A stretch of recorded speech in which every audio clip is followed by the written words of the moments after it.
Let's discuss the question number 7 from test 3, and the topic is machine design. Okay, so let's read the question first. A 45 mm steel shaft is subjected to a static axial load of 125 kilonewton in tensile. So let's draw a shaft where the axial load is tensile in nature and 125 kilonewtons, and it is static. Static means something which doesn't change with time.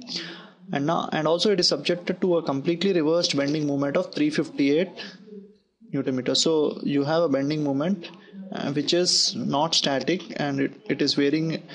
The bending moment is basically a complete reversed. So it's something like this. The maximum magnitude is 358, and it then changes the sign and goes till 358, and then it repeats like that with time. Whereas the load P is constant with respect to time. Okay, so this is how a shaft is subjected to it. Okay, and what else is given? The stress concentration factor KT is given 1.5. The yield strength is given 300 MPa, and also the endurance limit is given 250 MPa. Okay, these are all the given data. And now let's and what is asked is find out the FOS. Okay, so let's first because of these loading, let's first discuss how the stresses will be created and what are the magnitudes of those stresses. So because of this axial load of P, a tensile stress will be created which doesn't change with time because the load itself is not changing with time. So that stress, the axial stress, will be load by the area of cross section. So basically P by pi by 4 d square, because it's a circular shaft, and P is 125 kilonewton. So let's plug in the values and just so D is your 45 mm, and when you use the calculator, sorry, this is d square. When you use the calculator, this comes out to be 78.595 MPa. Okay, and now let's see what happens because of the bending moment. So because of the bending moment, when you subject a shaft to a bending moment, at the periphery, say the bending moment is like this. The periphery you have the tensile stress, whereas here you have the compressive stress, and the maximum value, the bending theory says that the maximum value occurs at the periphery, and that is basically once you use this bending equation, and I as pi by for a circular shaft is pi by 64 power of d power 4. So basically the stresses that are induced is for a circular shaft will be 32 pi d cube.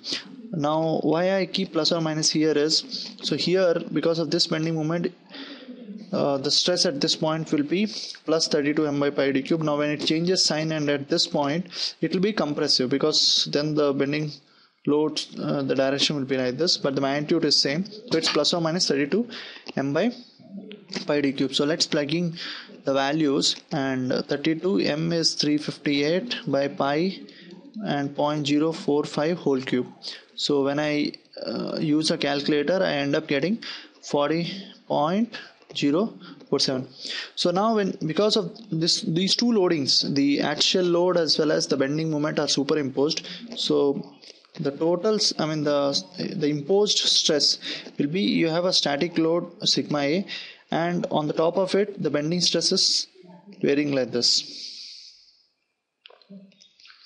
Okay, the bending stress is varying like this. Okay, so now obviously my mean will be my axial stress. So the mean is basically axial stress, which is 78.595, whereas my variable stress is this stress is my variable stress. Okay, so this total value is sigma m, or I mean in fact this value is sigma m, because this value is sigma b, because it's changing from 0 and it is superimposed. So this is because of the bending, and this is because of your axial load. Okay, so sigma mean is 78.59 MPa, and sigma variable is basically your sigma bending, because this value is bending, and that value comes out, we have found out it to be 40.017 MPa. Okay, so now which criteria to use? We have two criteria. We can either go with Goodman or Soderberg. But what is given is the yield strength is given. So we can use only Soderberg because Goodman will require the ultimate strength, and this requires your yield strength. Okay, this requires your yield strength. So let's go with Soderberg. Okay, and the Soderberg criteria says that sigma mean by sigma y plus kt into sigma v by sigma e is equal to 1 by FOS. Okay, so this comes basically from your the Soderberg criteria. Okay, now let's plug in the values to find f of s. Sigma mean is given 78.595 by sigma y is given in the problem 300, kt is given 1.5, sigma v is basically 40.017 by sigma variable is 40.0 and sigma endurance is 250 is equal to 1 by FOS.